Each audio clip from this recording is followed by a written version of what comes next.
Welcome to the Breaking Burnout for Nurses podcast. I'm so glad you're here with me today. I have Kate Fessler here. She's going to be telling us about her book, Thinking Outside the Job Box. So it's not just thinking outside the box, but thinking outside the job box. So it's the 4 keys to reimagine success on your own terms. Well, welcome, Kate. I'm so Well, glad you're here. thank you. You have a lot to share. So just to put it right out there, I think I'm going to have to do a few episodes with you too, so we could cover everything on your book. So first, tell us a little bit about yourself. So I worked in, I have been working my whole life since I was 16 years old, doing whatever. Um, I kind of, I never had a plan. I just kind of fell into jobs based on sort of like where I was and what other people, and what honestly, the very first job that I consciously chose was because they had good benefits. Okay, that's a good Um, reason. yeah. So, I didn't really have a career plan. It was just kind of like, well, get a job, make money, whatever. And I ended up, doing more and more responsible things. And my last corporate job was with a very large internet retailer, managing their trademark portfolio. And it Okay. was a huge job. And, every year it was do more with less, do more with less, do more with less. And at a certain point, I was just like, uh, there isn't any more. Right? Like, sorry, I am completely depleted. I was totally burned out. And I was like, there's got to be a better way. Like, there's got to be a better way to live than this. Even though I loved my team and I loved what I did, I just was exhausted and I just couldn't do it anymore. So I took a leave of absence. And while I was gone, I looked into this thing called Changing Course, which was at the time, Valerie Young's had started this newsletter about how people were making a living essentially without a traditional job. And so she had just launched a coach training program. And so I took the coach training program and I thought, oh, this is what I want to do. Like, not Mm. only do I want to learn how to work for myself and, help other people, but, I want to help other people do the same, right? Like to Oh, that's see so things differently, like to think about yes. like, what am I really doing here? Right. Um, and That so, sounds so familiar with nurses. Just to make a comment here, um, because nurses are taking on more and more responsibility with with less help and less pay. Not less pay, but not more pay that they deserve. And it sounds like a very similar situation with you. It's like, okay, how much more can we do? So yeah. thank you so much. All right, so go on. Sorry, I cut in there.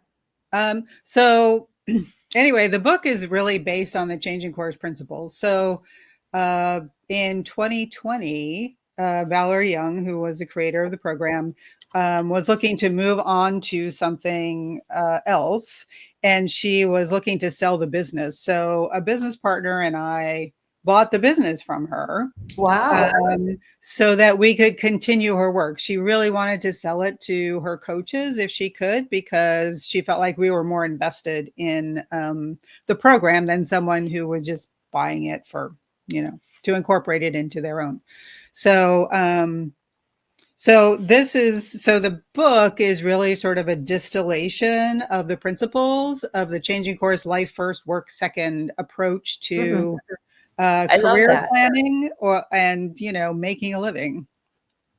Oh, I love it. And so I did mention to you earlier that I like that this is the basic idea, life first, work second. So Yeah. not that I don't love my job, I love being a nurse, specifically, but with, like you said, the more responsibility you're taking on and less help, it does, you start burning out. And so this is what I want to help my nurses with, is to just open their minds enough so that they can realize that there's other ways to do besides just bedside nursing or some, the traditional nursing. So I like even the title of your book, Thinking Outside the Job Box. It doesn't have to be, of course, just for nurses, but of course, that's where I go. It's like nurses, but it could be anybody needing a change and realizing that they can go somewhere else. And so that's what I want you to start out with. Let's start with your first, like your first step, I guess you'd call it. What do you call The it? four The keys. first keys. Yeah. Okay, so Yeah. can we just start with your first key? Yeah. Let's start and see how far we get today. Yeah, absolutely. Okay, So great. the first key is to know what you want.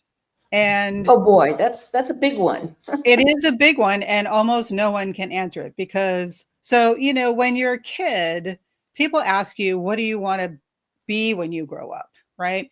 Right, They don't ask you what you want your life to look like. And right. that's kind of the first key, is what do you want your life to look like? And that can change over time, right? And obviously, when you're a kid, you want your life to look like playing all the time and, not having any responsibility, which, sounds good to all of us. Yes. Um, but there are certain aspects of life that you get to choose, right? And oftentimes we don't think about that when we're thinking about a career.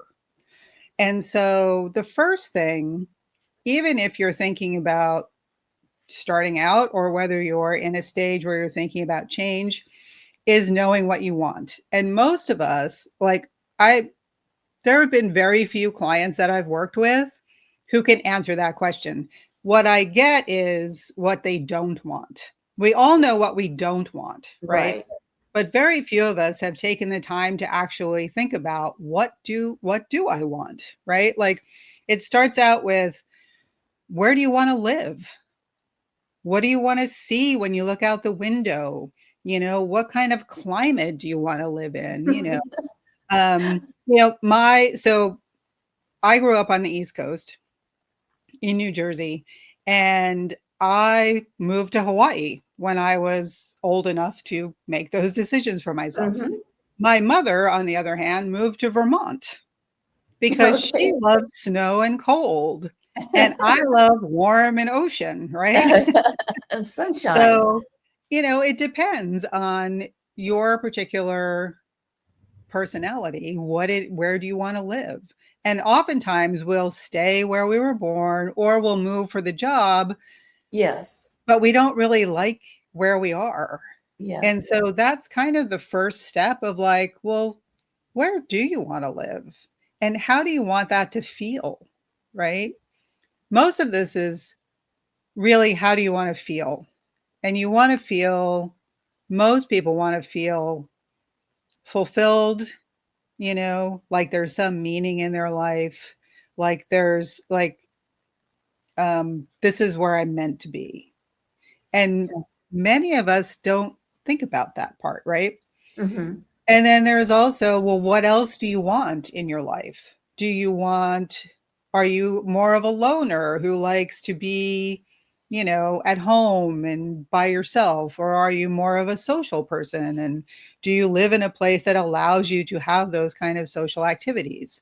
And what about family? Like, do you really want to be close to your parents, your children, your extended family, whatever it is?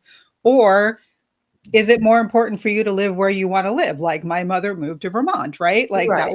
we were like as far away as we possibly could be for Right. people. Or do you want to live close to your family or really far from your family? Yeah. Well, and I joke that I moved to Hawaii so I could be as far away from New Jersey as I could be and still be in the United States. Well, you did it. Yeah. But knowing what you want, like down to like, how do you want to what do you want your day to look like, right? Or what do you want your year to look like? Like a lot of people do things in one part of the year and they work like crazy and they make a lot of money, and then the rest of the year they do something else.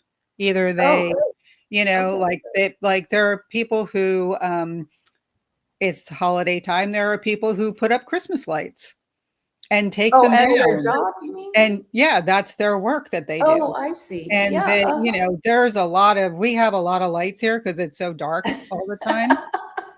So Yeah. starting, before Thanksgiving, they put up the winter lights, right? Yes. And then they put up the Christmas lights. And then, if the Seahawks are in the playoffs, they put up the Seahawk lights, Oh, right. you know. Um, and Yeah. but then they make enough money during that period of time. Yeah. But then like in the summer, they go to the lake house and they don't work, you Yeah. know. Um, and people are often surprised that they can make that choice, right? Because I think, well, what do you mean I get to work sometimes, but not all the time? And Yes. I don't have to do the 8 to 5 or whatever the schedule is you know, that I'm doing. Right. I like that.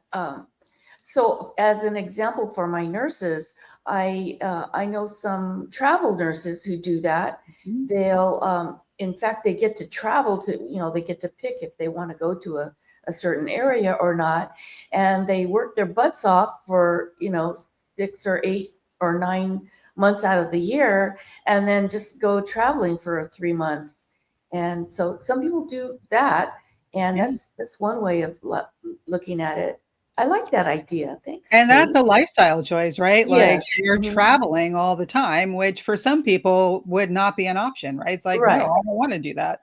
And Yeah. so those are the kinds of things I'm talking about is like, what do you want your life to look like? Like these people likely want to be traveling around and experiencing different places and working with different people and then having that break in between, right?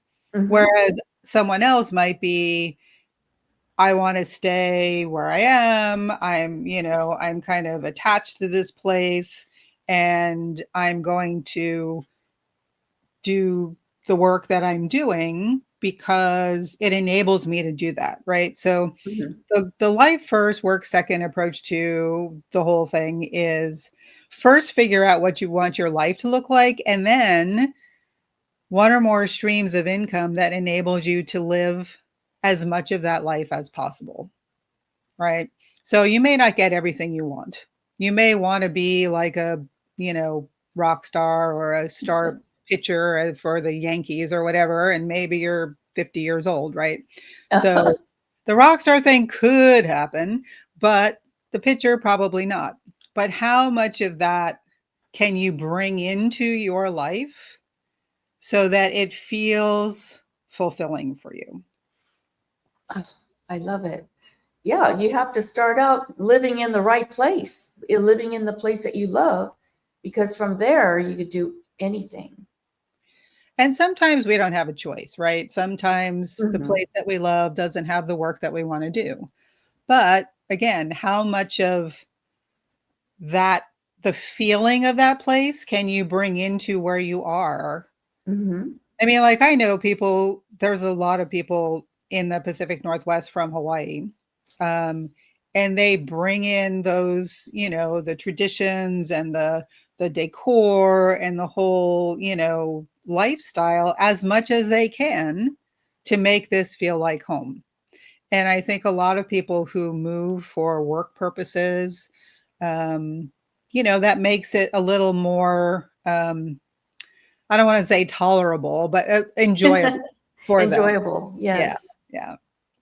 Well, I like that idea of, because that's being realistic, where sometimes you are not able to live in that place that you really want to live, but um, to like bring the traditions from that area and do some of, maybe have some of the decor, like you said, and maybe there's a certain kind of food that's popular in that area, to maybe learn how to cook that food or find a place that serves that kind of food or something like that. Mhm. Yeah, I think that's wonderful. And then every once in a while you could actually go visit that place if you can't actually live there. So it's something to look forward to too. Yep. Gosh, Kate, okay, this time is going too fast. So, like we were talking about, I'm going to have you back. We're going to do another episode about this thinking outside the job box. So, this is considered this part one, okay? Okay. Sound good? Oh, and so now if somebody wants to follow you or find out more about your um, thinking outside the job box, how do they get a hold of you or can they follow you on social media? You froze on my screen, Bonnie. Oh, you're frozen too. All right, so let me see here. Uh-oh. Here, here's her website. Since Ah, there you are. she's glitching out on me, but Yeah, no, you www. froze on my screen. I didn't hear. It was like, how do they? And I was like, Yeah, ah. www changingcourse.com to get Yes. some more information. And then Yep. how about on social media? Can they follow you on any of the platforms? Yeah, so I'm Kate Navarro Fessler on Facebook, and Changing Course also has a Facebook page. Okay, Um, great. I do have and this is, for people who've been laid off, which probably none of your nurses have because they're in such high demand. But I do have Well, also there a it group does on Facebook, a happen. private group called Life After Layoff, if Oh, okay, good. anyone is interested in that. And then we do have a LinkedIn page, and I need to be more active on that, And what is that? Is as that under well your as, name? sorry, The LinkedIn, is that under your name or your business? both, Oh, both. okay. Yeah. All right, so we'll find you everywhere. Good. All right, so thank you everybody for listening to my uh, keeping keeping it real here, to listening to my Breaking Burnout for Nurses podcast. And it's also on YouTube, on my YouTube channel. So it's called Breaking Burnout. And so follow me there because then you can see our cute little faces. And when I'm holding up the book, you can see what the book looks like. So go to my YouTube channel, Breaking Burnout, and subscribe, follow, share, everything. And also go to my website, www.breakingburnout.com. And there you could go to my podcast tab and find out more information about being on my podcast as a guest, just like Kate did. All right. So thank you for being here with us. And we will be back with another episode with Kate. And so we'll see you next Monday. Bye, everybody. Thank you, Bonnie.